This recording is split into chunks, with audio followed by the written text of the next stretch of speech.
The wind tore across the open plains, dragging with it the dry sting of dust and the faint sound of distant thunder. But on the narrow trail that cut through the canyons of New Mexico, all that mattered was the girl slumped against the rock and the cowboy who found her there, her frame trembling with a fever that rattled her lungs until the coughs echoed hollow through the stone walls, her hair plastered to her forehead with sweat, her lips dry and cracked, whispering words too faint to be carried by the wind. And the cowboy Jesse Callahan, a man hardened by lawless towns and endless miles in the saddle, reined in his horse and dismounted, his boots crunching against the gravel as his sharp eyes took in the sight of her. The torn dress, the bruises on her arms, the way her chest heaved like every breath might be her last.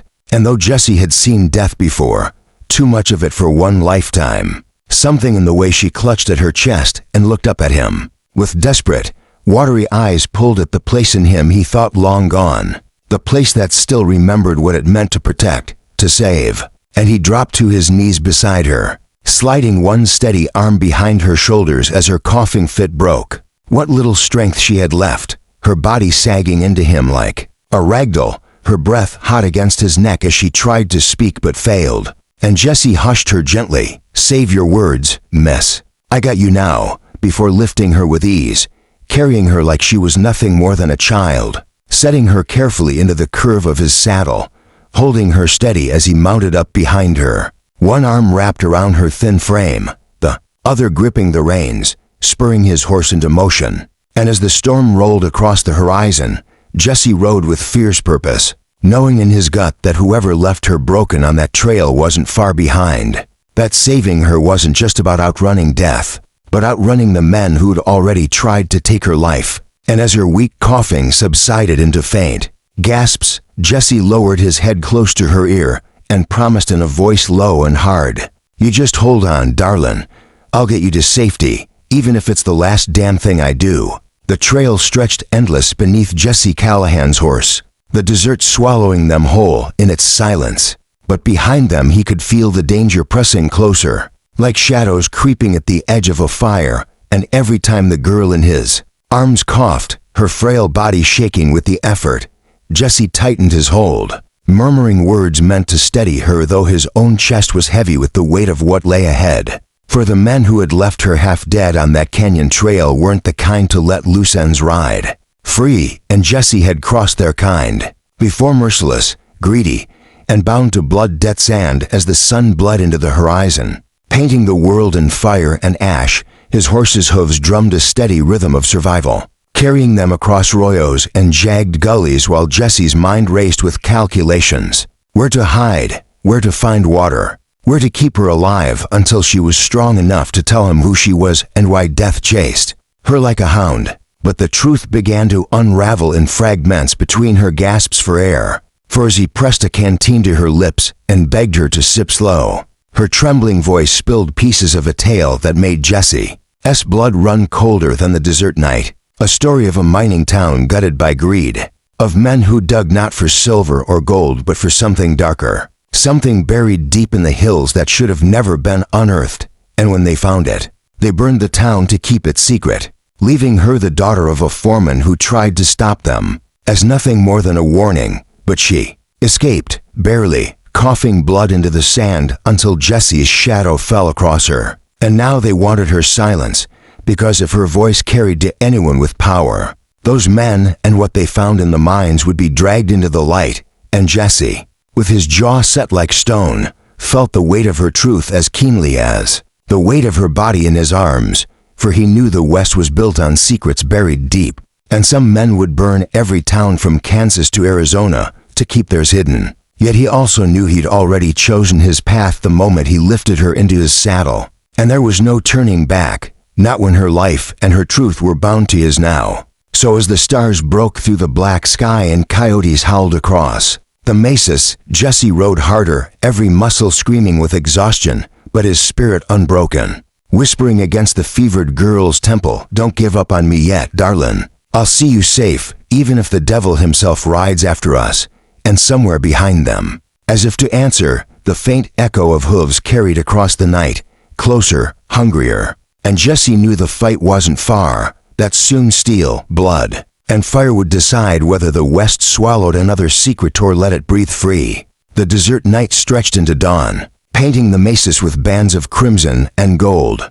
But for Jesse Callahan there was no beauty in the morning, only the relentless rhythm of hooves behind him, closer with every mile. The hunted and the hunters bound in a chase that could end only one way, and the girl in his arms, her breath shallow, her body weak, was the only reason he rode it all. For if it were just his life, Jesse might have turned to face death head-on, but she carried a truth bigger than either of them. A truth that could gut the men chasing them and expose the sickness festering in the West. And so he pressed on, every muscle in his back and arms screaming with strain, his horse foaming with sweat, until he crested a ridge and saw salvation, glimmering in the valley below, a small fort, half abandoned, but still flying the flag.